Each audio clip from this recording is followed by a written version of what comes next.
بلکہ یہ اس بات کی تصدیق ہے جو پہلے سے الہامی کتابوں میں درج ہے اور ہر ضروری بات کی تفصیل ہے۔ وَهُدًى وَرَحْمَةً لِقَوْمٍ يُؤْمِنُونَ، اور ایمان لانے والوں کے لیے یہ قرآن باعث ہدایت اور رحمت ہے۔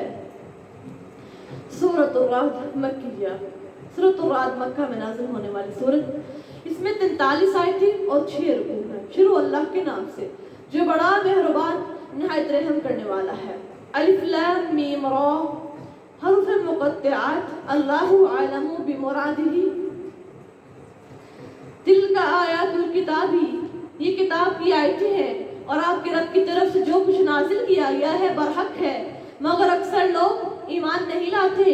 اللہ وہ ذات اقدس ہے جس نے آسمانوں کو جنہیں تم دیکھتے ہو بغیر ستونوں کے اتنا اوپر اٹھایا، اتنا اونچا بنایا، پھر وہ عرش پر مستوی ہوا اور سورج اور چاند کو کام میں لگا دیا، ہر ایک اپنے وقت معین پر چل رہا ہے، وہی ہر ایک بات کا انتظام کرتا ہے، کھول کھول کر آیتیں بیان کرتا ہے تاکہ تم اپنے رب کے سامنے حاضر ہونے کا یقین کر لو۔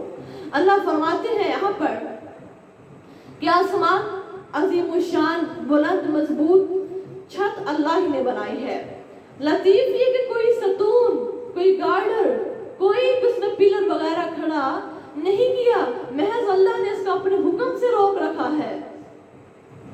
اللہ فرماتے ہیں پھر اللہ نے جب آسمان و زمین کی پیدائش کر لی، پھر میں اللہ آسمانوں پر مستوی ہو گیا اپنے عرش پر۔ وَهُوَ الَّذِي مَدَّ الْأَرْضَ، اور وہ وہی ہے جس نے زمین کو پھیلایا اور اس میں پہاڑ اور دریا بنائے اور ہر قسم کے پھلوں کو اس نے دو قسم کا بنایا۔ وہی دن کو رات کی تاریکی سے ڈھانپ دیتا ہے، اور ان باتوں میں بلا شبہ غور و فکر کرنے والوں کے لیے نشانیاں ہیں۔ وہ لوگ جو تدبر نہیں کرتے اللہ کی آیات، ان کو کیا پتا کہ رات میں دن کیسے داخل ہوتا ہے۔ وَفِي الْأَرْضِ قِطَعٌ مُتَجَاوِرَاتٌ، اور زمین میں مختلف قطعات ہیں ایک دوسرے سے ملے ہوئے، اور انگوروں کے باغ ہیں اور کھیتیاں ہیں اور کھجوریں ہیں، بعض کی کئی شاخیں ہوتی ہیں اور بعض کی نہیں، پانی سب کو ایک ہی ملتا ہے، اور ذائقہ میں ہم نے ایک میوے ایک دوسرے پر فضیلت دی ہے۔ دیکھیں جب زمین پر سارا ایک اناج ہم لگاتے ہیں، کوئی سبزیاں لگاتے ہیں، کوئی پھل لگاتے ہیں، پانی ایک ہی ٹیوبل سے جا رہا ہوتا ہے، لیکن آگے جانے والا پانی اللہ کہتے ہیں یہ میری قدرت کے کرشمے ہے۔ ہر پھل کا، ہر سبزی کا جو ذائقہ ہے وہ ایک دوسرے سے الگ الگ ہوتے ہیں۔ اللہ اکبر۔ اللہ فرماتے ہیں بلا شبہ ان سب باتوں میں لوگوں کے لیے جو عقل و دانش رکھتے ہیں نشانیاں ہیں، اور اگر آپ کو تعجب ہو تو یہ ان کی بات واقعی لائق تعجب ہے کہ جب ہم مر کر مٹی ہو جائیں گے تو کیا سر نو پیدا کیے جائیں گے۔ دیکھو کتنی تعجب کی بات ہے، ان کو اپنے مرنے کے بعد دوبارہ اٹھنے پر یقین ہی نہیں ہے کہ پتہ نہیں ہم دوبارہ اٹھیں گے بھی نہیں اٹھیں گے۔ ہمارا اس بات پر ایمان پختہ ہے، اور یہ ہمارا ایمان ہوگا تو ہم پکے مسلمان کہلائیں گے کہ ہم نے مرنے کے بعد دوبارہ اٹھنا ہے۔ یہی لوگ ہیں جنہوں نے اپنے رب سے انکار کیا، اور یہی لوگ ہیں جن کی گردنوں میں توق ڈالے جائیں گے، اور یہی لوگ اصحاب دوزخ ہیں کہ اس میں ہمیشہ رہنے والے ہیں۔ وَيَسْتَعْجِلُونَكَ، اور یہ لوگ بھلائی سے پہلے آپ سے برائی کا مطالبہ کرتے ہیں، حالانکہ ان سے پہلے عذاب واقع ہو چکے ہیں، اور آپ کا رب باوجود لوگوں کے گناہوں کے ان کو بخش دینے والا ہے، اور آپ کا رب البتہ شدید ترین سزا دینے والا بھی ہے۔ وَيَقُولُ الَّذِينَ كَفَرُوا لَوْلَا أُنزِلَ عَلَيْهِ آيَةٌ مِّن رَّبِّهِ، اور وہ لوگ جنہوں نے انکار کیا ہے کہتے ہیں کہ اس کے رب کی طرف سے کوئی نشانی کیوں اس پر نازل نہیں ہوتی۔ اے پیغمبر صلی اللہ علیہ وسلم یاد رہے کہ آپ تو محض نتائج بد سے ڈرانے والے ہیں، اور ہر ایک کے رہنما ہوتا ہے۔ اللہ فرماتے ہیں اور ہر ایک کی قوم کا کوئی نہ کوئی ہدایت کرنے والا رہنما ہوتا ہے، اسی طرح آپ بھی اپنی قوم کو ان کے برے اعمال سے ڈرانے والے بنا کر کے بھیجے گئے ہیں۔ اللہ یعلم ما تحمل كل انثى وما تغیض الارحام وما تزداد، اللہ ہی جانتا ہے کہ مادہ اپنے پیٹ میں کیا لیے ہوئے ہے، اور پیٹ میں کیا سکڑتا ہے اور کیا بڑھتا ہے، اور اس کے پاس ہر ایک چیز اندازے سے ہے۔ سبحان اللہ۔ عالم الغیب والشہادۃ، وہ باطن اور ظاہر کا جاننے والا سب سے بزرگ اور بلند و مرتبہ ہے۔ اس کے لیے برابر ہے کہ وہ کوئی تم میں سے بات کو چھپائے یا اسے ظاہر کرے، یہ رات کو چھپ کر رہے یا دن میں چلے پھرے۔ اللہ فرماتے ہیں انسان جو اپنا کام رات کی رات کے اندھیرے میں چھپ کر کے کرے یا دن کی روشنی میں کرے، میرے اللہ کو سب کا علم ہے۔ اس طرح جزیات کا اللہ فرماتے ہیں ہر وہ چیز جو انسان چھپ کر کرتا ہے، پوشیدہ ظاہراً علانیاً کرتا ہے، میرا اللہ کا علم اتنا وسیع ہے کہ میں ہر چیز کو اپنے علم کے احاطے میں لیے ہوئے ہوں۔ لہو معقبات من بین یدیہ، اس کے آگے اور پیچھے پہرے دار ہیں جو اللہ کے حکم سے اس کی حفاظت کرتے ہیں۔ خدا اس وقت تک کسی قوم کی عمدہ حالت کو نہیں بدلتا جب تک وہ لوگ خود اپنی حالت تبدیل نہ کر دیں۔ ذرا دیکھیے کتنی اچھی آیت ہے، ان اللہ لا یغیر ما بقوم حتی یغیروا ما بانفسہم۔ اللہ فرماتا ہے ہم انسان کی تب تک حالت کو نہیں بدلتے جب تک وہ اپنے آپ کی حالت خود نہ بدلنا چاہے۔ اللہ اکبر۔ اور جب اللہ کسی قوم کے لیے عذاب تجویز کر دیتا ہے تو کوئی اسے روک نہیں سکتا اور نہ کوئی اس کے سوا ان کا مددگار ہی ہوتا ہے۔ وہ وہی ذات اقدس ہے جو تمہیں خوف اور امید دلانے کے لیے بجلی دکھاتا اور باری باری بادلوں کو پیدا کرتا ہے، اور رات اور فرشتے اس کے خوف سے اس کی حمد و ثنا بیان کرتے ہیں، اور وہ وہی بجلیاں بھیجتا ہے، پھر جس پر چاہتا ہے گرا دیتا ہے، اور وہ اللہ کے بارے میں جھگڑتے ہیں، اور اللہ بڑی ہی قوت والا ہے۔ لہو دعوت الحق، اسی کو پکارنا سچا پکارنا ہے۔ والذین یدعون من دونہ، اور وہ لوگ جو اس کے سوا دوسروں کو پکارتے ہیں ان کی کچھ نہیں سنتے مگر اس شخص کی طرح جو اپنے دونوں ہاتھ پانی کی طرف پھیلا دے، یا یہاں تک کہ تاکہ اس کے منہ تک پہنچ جائے، حالانکہ اس تک کبھی نہیں پہنچ سکتا، اور کافروں کی دعا محض فضول ہے۔ اللہ اکبر۔ اب یہاں پر دیکھیں اللہ ذوالجلال فرماتے ہیں کہ وہ انسان جو گرج اور کڑک سن کر، بجلی بہت زیادہ گرجتی ہے کڑکتی ہے، سبحان اللہ و بحمدہ پڑھے گا تو اللہ فرماتے ہیں، اللہ کے نبی صلی اللہ علیہ وسلم فرماتے ہیں کہ انشاءاللہ اس پر بجلی کبھی بھی نہیں گرے گی، اور اس کی آواز سن کر باتیں چھوڑ دے، اور فرمایا سبحان اللہ الذی یسبح الرعد بحمدہ والملائکۃ من خیفتہ۔ یہ اللہ کے نبی فرماتے اس آیت پر اس آواز اہل زمین کے لیے بڑی دھمکی ہے۔ اللہ اکبر۔ اب رات سے مراد کیا ہے؟ گرجنے والا بادل یا فرشتہ جو زبان حال یا قال سے اللہ کی حمد و ثنا کرتا ہے۔ وَإِن مِّن شَيْءٍ إِلَّا يُسَبِّحُ بِحَمْدِهِ وَلَٰكِن لَّا تَفْقَهُونَ تَسْبِيحَهُمْ، اور تمام فرشتے بھی اللہ کے خوف و ہیبت سے ہر آن مستعد اطاعت رہتے ہیں اور اس کی حمد و ثنا میں وہ مشغول رہتے ہیں۔ وَلِلَّهِ يَسْجُدُ مَن فِي السَّمَاوَاتِ وَالْأَرْضِ طَوْعًا وَكَرْهًا، اور جو آسمانوں میں اور زمین میں ہے خوشی سے یا ناخوشی سے اللہ ہی کو سجدہ کرتا ہے، اور ان کے سائے بھی صبح و شام اسی کو سجدہ کرتے ہیں۔ اللہ فرماتے دیکھو ہر وہ چیز جو آسمان و زمین میں ہے، چاہے اس کا دل کرے یا نہ کرے، اس نے مجھے ہی میری تسبیح و تقدیس بیان کرنی ہے۔ قُلْ مَنْ رَبُّ السَّمَاوَاتِ وَالْأَرْضِ، دریافت فرمائیے کہ آسمان اور زمین کا رب کون ہے؟ کہہ دیجئے کہ اللہ۔ کہیے کہ کیا تم نے اللہ کے سوا ان کو کارساز سمجھ رکھا ہے جو اپنے لیے بھی نہ نفع کی قدرت رکھتے ہیں نہ نقصان کی؟ جو پوچھئے کہ کیا اندھے اور آنکھوں والے کیا برابر ہو سکتے ہیں؟ کیا اندھیرا اور اجالا برابر ہو سکتا ہے؟ یا کیا جن کو انہوں نے شریک خدا بنا رکھا ہے انہوں نے بھی کچھ مخلوق خدا کی مخلوق کی مانند بنائی ہے کہ انہیں مخلوق کے بارے میں شبہ پیدا ہو گیا ہے؟ فرما دیجئے اللہ ہی ہر چیز کا خالق ہے اور وہی یگانہ اور سب سے قوی ہے۔ اب یہاں پر اللہ ذوالجلال فرماتے ہیں جب ربوبیت کا اقرار صرف اللہ کے لیے کرتے ہو تو پھر مدد کے لیے دوسرے ہمارے تم کہاں سے تجویز کر لیتے ہو؟ حالانکہ وہ ذرا برابر بھی نفع نقصان کا کچھ اختیار نہیں رکھتے۔ فرمایا جو موحد اور مشرک میں ایسا فرق ہے جیسا بینا اور نابینا۔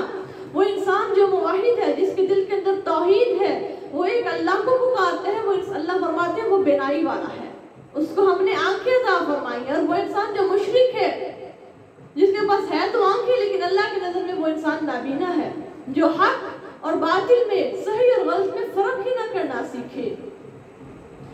انزل من السماء ماء، اس نے آسمان سے بارش برسائی، پھر اس سے اپنی اپنی مقدار کے مطابق نالے بہنے لگے، پھر پانی کے چلنے نے پھولا ہوا جاگ اٹھایا اور جس چیز کو آگ میں زیور یا کسی اور چیز کے بنانے کے لیے پگھلاتے ہیں اس میں ویسا ہی جاگ آ جاتا ہے. اسی طرح اللہ حق اور باطل کی مثال بیان فرماتا ہے. سو جاگ تو یوں ہی جاتا رہتا ہے لیکن جو چیز لوگوں کو نفع پہنچاتی ہے وہ زمین میں رک جاتی ہے. دیکھیں جب کوئی چیز آتی ہے, پانی کی لہر آتی ہے, جیسے اب ہم بھی کوئی چیز اپنی ہنڈیا میں بوائل کرتے ہیں اور اوپر جو جاگ آتی ہے اس کو ہم پھینک دیتے ہیں, اس کو کبھی ہم نے استعمال نہیں کیا, کہتے ہیں تو ویران ہے, ضائع ہے.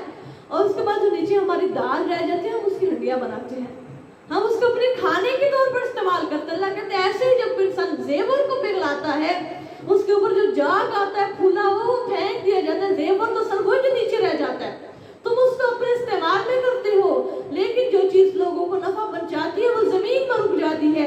اللہ اسی طرح کی مثالیں بیان فرماتا ہے. اللہ اکبر. آگے اللہ ذو الجلال فرماتے ہیں, اب اس کے اندر جو ایک حدیث ہے رسول اللہ صلی اللہ علیہ وسلم کا فرمان ہے کہ جس ہدایت اور علم کے ساتھ اللہ نے مجھے مبعوث فرمایا ہے اس کی مثال اس بارش کی طرح ہے جو زمین پر برسی. زمین کے ایک حصے نے تو پانی قبول کیا, گھاس چارہ بکثرت اگایا. بعض زمین جاذب تھی, اس نے پانی کو روک لیا, بس اللہ اس سے بھی لوگوں کو نفع پہنچاتا ہے اور پانی اس کے پینے پلانے کھیت کے کام آ گیا. اب یہ مثال ہے اس کی جس نے دین میں سمجھ حاصل کر لی. دیکھیں ذرا, آسمان سے بارش برسی, اس نے اپنے اندر اس کو جذب کر لیا. ایسے اللہ فرماتے ہیں یہ قرآن جو میں نے اتارا جب اس کا علم لوگوں کو دیا جاتا ہے تو اس کو اپنے سینوں میں اس کو جذب کر لیتے ہیں. اور یہ ایسی مثال ہے اور میری واسط سے اللہ نے اس کو فائدہ پہنچا دیا.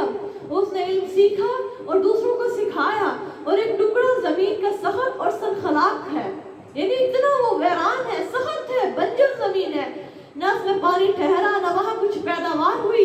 یہ مثال اس شخص کے لیے جس نے اللہ کی ہدایت کو قبول نہ کیا اور گمراہی اور حق کی تکذیب سے باز نہ آیا. دیکھیں کیسی اللہ کے نبی صلی اللہ علیہ وسلم نے مثال خوبصورت بیان فرمائی ہے. اگر آج ہمارے دلوں کے اندر قرآن اتر رہا ہے, ہم اپنے دلوں کے اندر قرآن کو جذب کر رہے ہیں تو اس میں ہمارے اللہ کی جو ہے مدد شامل ہے اور یہ اللہ کی توفیق ہے ہمارے دلوں پر کہ ہم اللہ کے قرآن کو اپنے دل کی زمین میں جذب کر رہے ہیں. للذین استجابوا لربہم, جنہوں نے اپنے رب کا کہا مانا ان کے لیے بہتری ہے, اور جنہوں نے اس کا کہا نہیں مانا اگر وہ ان سب چیزوں کے مالک بھی ہو تو زمین میں ہے جو اس کے ساتھ اس کے برابر اور بھی ہو تو وہ اسے ضرور اپنی رہائی کے لیے دے ڈالے تو بھی ان کے بدترین عذاب قسم کا حساب ہوگا. اللہ فرماتے اگر سارا کچھ بھی فدیے کے طور پر دے دے تو پھر بھی اللہ فرماتے ہم ان سے بدترین قسم کا حساب لیں گے کل قیامت کے روز, اور ان کا ٹھکانہ دوزخ ہے اور برا ٹھکانہ ہے وہ دوزخ.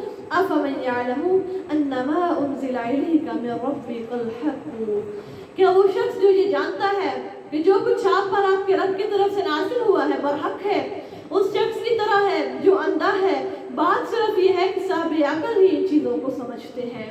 الذین یوفون بعہد اللہ, جو لوگ اللہ کے قول و قرار کو پورا کرتے ہیں اور عہد کو نہیں توڑتے, اور جن رشتوں کو جوڑتے ہیں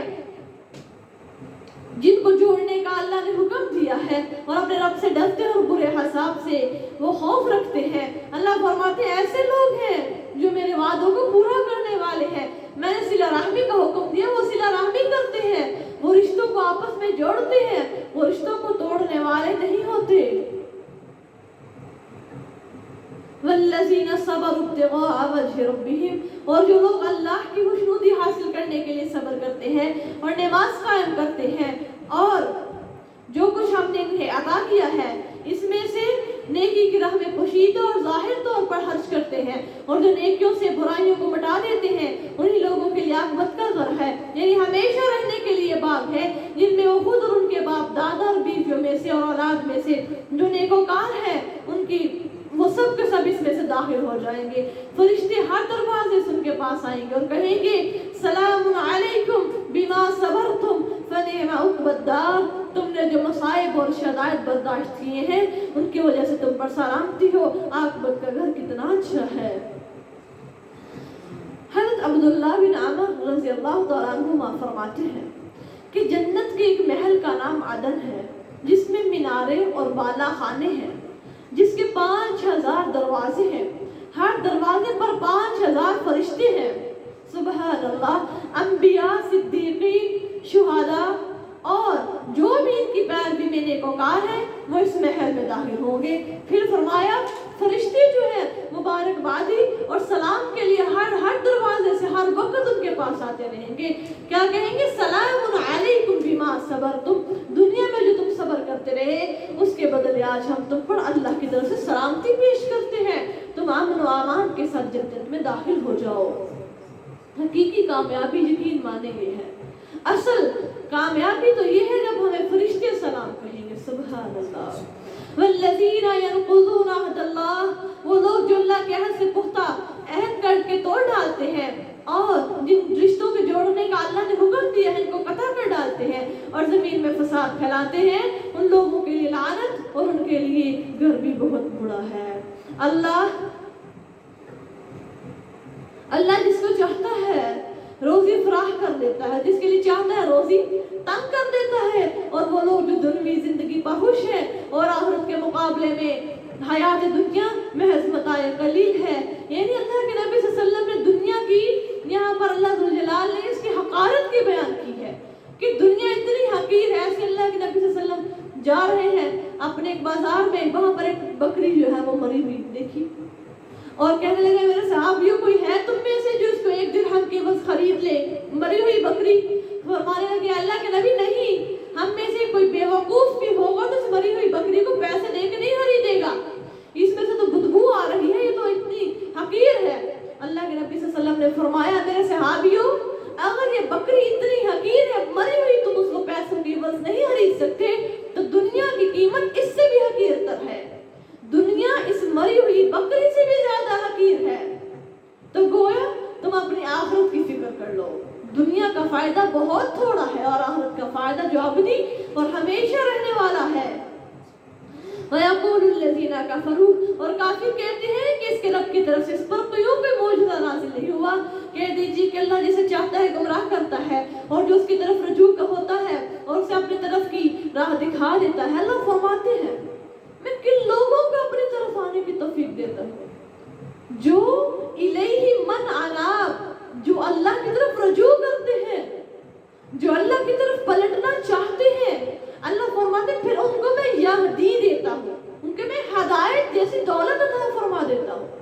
وہ انسان جو میری طرف آنا ہی نہیں چاہتا، وہ ہمارے بلانے پر بھی نہیں آ رہا، اللہ فرماتے ہیں میری پکار پر وہ لبیک نہیں کہتا، پھر میں اس کو کیسے ہدایت دے دوں؟ الذین آمنوا وتطمئن قلوبهم بذکر اللہ الا بذکر اللہ تطمئن القلوب. یعنی وہ لوگ جو ایمان لاتے ہیں اور اللہ ہی کے ذکر سے ان کے دل اطمینان حاصل کرتے ہیں.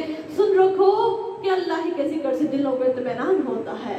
بے شک ہمارا تو یہ ایمان ہے کہ جب تک ہم اللہ کے ذکر کو اپنی زبانوں سے تر رکھیں گے تب تک ہمارے دل مطمئن رہیں گے، خوشحال رہیں گے. جو لوگ ایمان لائے نیک عمل کرتے ہیں ان کے لیے خوشحالی ہے اور اچھا ٹھکانہ ہے. اس طرح پیغمبر صلی اللہ علیہ وسلم آپ کو بھی ہم نے ایسی امت میں بھیجا ہے کہ اس سے پہلے کئی امتیں گزر چکی ہیں تاکہ آپ ان کو پڑھ کر سنائیں جو کچھ ہم نے آپ کی طرف نازل کیا. اور ان کی حالت یہ ہے کہ یہ رحمان کا انکار کرتے ہیں. کہہ دیجیے ان سے کہ وہی میرا رب ہے، اس کے سوا کوئی معبود نہیں، میں نے اسی پر توکل کر رکھا ہے اور اسی کی طرف جانا ہے. وَلَوْ أَنَّ قُرْآنًا سُيِّرَتْ بِهِ الْجِبَالُ أَوْ قُطِّعَتْ بِهِ الْأَرْضُ أَوْ كُلِّمَ بِهِ الْمَوْتَى. اگر قرآن کے ذریعے پہاڑ چل پڑتے یا زمین ٹکڑے ٹکڑے ہو جاتی یا اس کے ذریعے مردے بول اٹھتے، جب بھی یہ نہ مانتے، بلکہ سب کام اللہ کے اختیار میں ہے. کیا وہ لوگ جو ایماندار ہیں یہ نہیں جانتے کہ اللہ چاہتا تو سب لوگوں کو راہ راست پر ڈال دیتا؟ اور وہ لوگ جنہوں نے راہ کفر اختیار کر رکھی ہے ان کے اپنے اعمال کے سبب ان کو کوئی نہ کوئی مصیبت آتی ہی رہتی ہے، ان کے گھروں کے آس پاس نازل ہوتی رہے گی یہاں تک کہ اللہ کا وعدہ آ جائے. یقین رکھو کہ اللہ کبھی وعدہ خلافی نہیں کرتا. وَلَقَدِ اسْتُهْزِئَ بِرُسُولٍ مِّن قَبْلِكَ. اور آپ سے پہلے بھی رسولوں کی ہنسی اڑائی گئی تو میں نے ان لوگوں کو جنہوں نے منکرانہ روش اختیار کی تھی مہلت دے دی. اللہ فرماتے ہیں جو اپنے بھیجے ہوئے رسولوں کا مذاق اڑاتے ہیں پھر میں اللہ ان کو مہلت دے دیتا ہوں. ان کو میں ڈیل دے دیتا ہوں، ان کی رسی کو دراز کر دیتا ہوں، پھر میں نے ان کو مبتلا عذاب کیا، سو ہمارا عذاب کیسا ہوا؟ پھر جب میں اس رسی کو کھینچتا ہوں تو ان کو میرا عذاب پھر کیسا لگتا ہے؟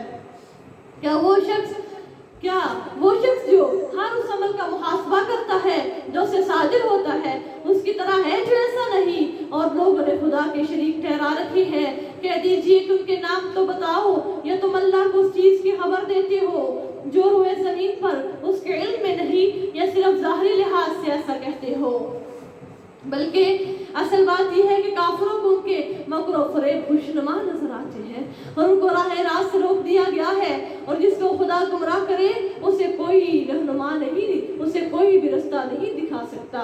لہم عذاب فی الحیات الدنیا، اللہ فرماتے ہیں جو دنیا میں میرے بندوں کو اللہ کے رستے سے روکتے ہیں، مسجدوں میں آنے سے، نیکی کے کام سے روکتے ہیں اور لوگوں کو گمراہ کرتے ہیں، ان کے لیے دنیا کی زندگی میں بھی عذاب ہے، اور آخرت کا عذاب تو بہت ہی سخت ہے، اور ان کو اللہ سے کوئی بھی بچانے والا نہیں ہے۔ اس جنت کی کیفیت جس کا وعدہ متقین سے کیا گیا ہے، اس کے نیچے نہریں رواں ہیں اور اس کے میوے اور سائے ہمیشہ رہیں گے، یہ ان لوگوں کا انجام ہوگا جو نافرمانی کے نتائج اور عواقب سے ڈرتے رہے، اور کافروں کا انجام دوزخ ہوگا۔ اللہ اکبر۔ صحیح ہے میں ابن عباس رضی اللہ تعالیٰ عنہ کہتے ہیں کہ قصہ نماز کسوف میں آیا ہے کہ ابو یعلا میں نماز ظہر کا ذکر ہے کہ صحابہ رضی اللہ تعالیٰ عنہ نے کہا، اے اللہ کے نبی صلی اللہ علیہ وسلم، ہم نے دیکھا کہ اپنے معاصی کی حالت میں اپنے ہاتھ کا آگے بڑھا کے کوئی چیز لینا چاہتے ہیں، پھر آپ رک گئے، یہ کیا بات ہے؟ آپ صلی اللہ علیہ وسلم نے فرمایا مجھے جنت دکھائی گئی، نماز پڑھ رہا ہوں تو مجھے جنت دکھائی گئی، میں نے ایک خوشہ انگور کا لینا چاہا، اگر میں اس کو لے لیتا تو تم باقی دنیا تک اس ایک خوشی کو کھاتے رہتے تو وہ انگور ختم نہ ہوتا۔ اگر پھر ایک دیہاتی نے پوچھا اللہ کے نبی کیا جنت میں انگور ہوں گے؟ اللہ کے نبی نے فرمایا ہاں۔ اس نے پوچھا اللہ کے نبی وہ کتنے بڑے ہوں گے؟ فرمایا ایک انگور اتنا بڑا ہوگا کہ اگر ایک کالا کبا ایک مہینہ بڑھتا رہے تو پھر بھی وہ اس خوشی سے آگے نہیں نکل سکتا۔ دیکھیں جنتی پھل کتنے بڑے بڑے ہوں گے، سبحان اللہ، امیجن ہم کر سکتے ہی نہیں ہیں۔ اللہ نے فرمایا ہے نا، اللہ کے نبی صلی اللہ علیہ وسلم نے آج تک کسی کان نے اس جنت کی تعریف نہیں سنی، کسی دل کے اوپر اس جنت کا خیال نہیں گزرا، کسی آنکھ نے اتنا حسین زمین پر کوئی منظر دیکھا نہیں جتنی حسین اللہ نے جنت تیار کر رکھی ہے اپنے بندوں کے لیے۔ اللہ ہمارے مقدر میں اپنی جنت لکھ دے، اللہ ہمارے حصے میں ایسی جنت عطا فرما دے جس کے وارث ہم بن جائیں۔ والذین آتیناہم الکتاب، اور وہ لوگ جن کو ہم نے کتاب عطا کی ہے، جو کچھ آپ پر نازل کیا گیا ہے اس سے خوش ہوتے ہیں، اور انہیں کے گروہ میں بعض ایسے ہیں جو اس کے بعض حصے کا انکار کرتے ہیں، اور آپ کہہ دیجئے کہ مجھے تو صرف یہ حکم ملا ہے کہ میں اللہ کی عبادت کروں اور اس کے ساتھ کسی کو شریک نہ ٹھہراؤں، اسی کی طرف میں تمہیں بلاتا ہوں، اسی کی طرف لوٹ کر جانا ہے۔ اور اسی طرح ہم نے اس قرآن کو عربی زبان کا فرمان نازل کیا ہے۔ اللہ فرماتے اس قرآن کو ہم نے عربی زبان میں بنا کر کے نازل فرمایا، اور اگر آپ ان کی خواہشوں پر چلتے اس کے بعد بھی آپ کو یہ علم ہو چکا ہے، چلے تو اللہ کے مقابلے میں ان کا نہ کوئی حامی ہوگا اور نہ ہی کوئی بچانے والا ہوگا۔ اللہ فرماتے جب ان کو پتہ چل گیا کہ یہ قرآن سچا قرآن ہے، یہ پھر بھی نہ مانے اس قرآن پر، تو پھر آپ ان کو بتا دیجئے کہ من اللہ من ولی ولا واق، تمہیں اللہ کی طرف سے نہ کوئی مدد نازل ہوگی نہ تمہارا کوئی دوست ہوگا، پھر اللہ کے عذاب سے تمہیں بچانے والا بھی کوئی نہیں ہوگا۔ اور آپ سے پہلے ہم نے کئی رسول بھیجے، اور ہم نے ان کو بیویاں اور اولاد بھی تھی، اور کسی رسول کو یہ اختیار نہیں تھا کہ خدا کے سوا وہ حکم کے کوئی اور نشانی پیش کرے، ہر کام کا وقت لکھا ہوا ہے۔ اللہ فرماتے ہیں آپ سے پہلے جتنے بھی انبیاء کرام آئے وہ سارے کے سارے میرے عطا کردہ معجزات سے لوگوں کو دیتے رہے، کسی بھی پیغمبر نے اپنی مرضی سے کچھ بھی کر کے نہیں دکھایا۔ یمحو اللہ ما یشاء، اللہ جو کچھ چاہتا ہے مٹا دیتا ہے، اور جو کچھ چاہتا ہے قائم رکھتا ہے، اور اس کے پاس اصل کتاب ہے۔ یعنی کتاب کون سی ہے؟ اللہ کے پاس تقدیر ہے، یعنی ہر چیز جس کے اوپر لکھی جا چکی ہے۔ اور اگر ہم کچھ عذاب جس کا ان لوگوں سے وعدہ ہے آپ کو دکھا دیں یا آپ کی مدت حیات ہی پوری کر دیں، تو بہرحال آپ کا فرض پہنچا دینا ہے، اور ہمارا کام حساب لینا ہے۔ اللہ کے نبی آپ پریشان نہ ہوئیے، آپ کے ذمہ بس علیک البلاغ ہے، جو ہم نے آپ پر قرآن نازل کیا اس کو آگے لوگوں تک پہنچانا ہمارا کام ہے۔ پھر کل قیامت کے روز ان سے حساب لینا۔ اولم یروا، کیا انہوں نے نہیں دیکھا کہ ہم نے زمین کو اس کے کناروں سے گٹاتے چلے آئے ہیں، اور اللہ حکم کرتا ہے کوئی اس کے حکم کو رد کرنے والا نہیں، اور وہ بہت جلد حساب لینے والا ہے۔ وَقَدْ مَكَرَ الَّذِينَ، اور کئی لوگ ان سے پہلے بھی تدابیر کر چکے ہیں، لیکن سب تدابیر کا مالک اللہ ہے۔ اسے معلوم ہے کہ ہر ایک متنفس کیا کر رہا ہے، اور کافروں کو بہت جلد معلوم ہو جائے گا کہ عاقبت کا گھر کس کے لیے ہے۔ وَيَقُولُ الَّذِينَ كَفَرُوا لَسْتَ مُرْسَلًا، اور جو لوگ راہ کفر اختیار کر چکے کہتے ہیں کہ آپ رسول نہیں ہیں، ان سے کہہ دیجئے کہ میرے اور تمہارے درمیان اللہ اور وہ شخص جس کے پاس الہامی کتاب کا علم ہے کافی گواہ ہے۔ یعنی تم مجھے نبی نہیں مانتے تو نہ مانو، میری گواہی تو اللہ دیتے ہیں، اور جن کے پاس یہ کتاب آ چکی، یعنی ہم تو مانتے ہیں کہ اللہ کے نبی ہیں، تم نہیں مانتے تو نہ مانو، جن کے پاس میری الہامی بک، یہ الہامی کتاب کا علم موجود ہے وہ ضرور مجھے نبی مانیں گے۔ سورۃ ابراہیم مکیہ، سورۃ ابراہیم مکہ میں نازل ہونے والی سورت، اس میں 52 آیتیں اور 7 رکوع ہیں۔ الف لام را، حروف مقطعات۔ کتاب انزلناہ الیک لتخرج الناس من الظلمات الى النور، یہ ایک کتاب ہے جس کو ہم نے آپ کی طرف اس لیے نازل کیا کہ آپ لوگوں کو کفر کے اندھیروں سے نکال کر ایمان کی روشنی میں لے آئیں، یعنی جہالت سے دور کر کے، ضلالت سے نکال کے لوگوں کو علم و ہدایت کے راستے پر لے آئیں، یعنی ان کے رب کی اجازت سے خدا زبردست دستور ہے صفات کی راہ کی طرف، وہ خدا جو زمین و آسمان کی طرف تمام مخلوقات کا مالک ہے، اور کافروں کے لیے سخت ترین عذاب کی خرابی ہے، جو دنیا کی زندگی کو آخرت کی زندگی سے زیادہ عزیز جانتے ہیں، اور لوگوں کو اللہ کی راہ سے روکتے ہیں، اس میں کجی کے متلاشی رہتے ہیں، یہ لوگ بڑی ہی دور کی گمراہی میں پڑے ہوئے ہیں۔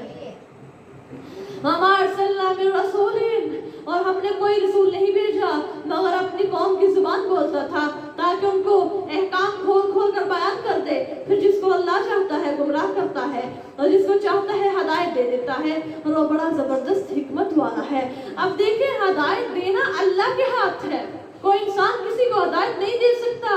اللہ فرماتا ہے میں جس کو چاہتا ہوں گمراہ کر سکتا ہوں۔ وَلَقَدْ أَرْسَلْنَا مُوسَىٰ، اور موسیٰ کو ہم نے اپنی نشانیاں دے کر اس لیے بھیجا کہ تم اپنی قوم کو جہالت کے اندھیروں سے نکال کر علم کی روشنی میں لے آؤ، اور لوگوں کو گزشتہ قوموں کے وہ واقعات یاد دلاؤ جو اللہ کی طرف سے ظہور میں آئے۔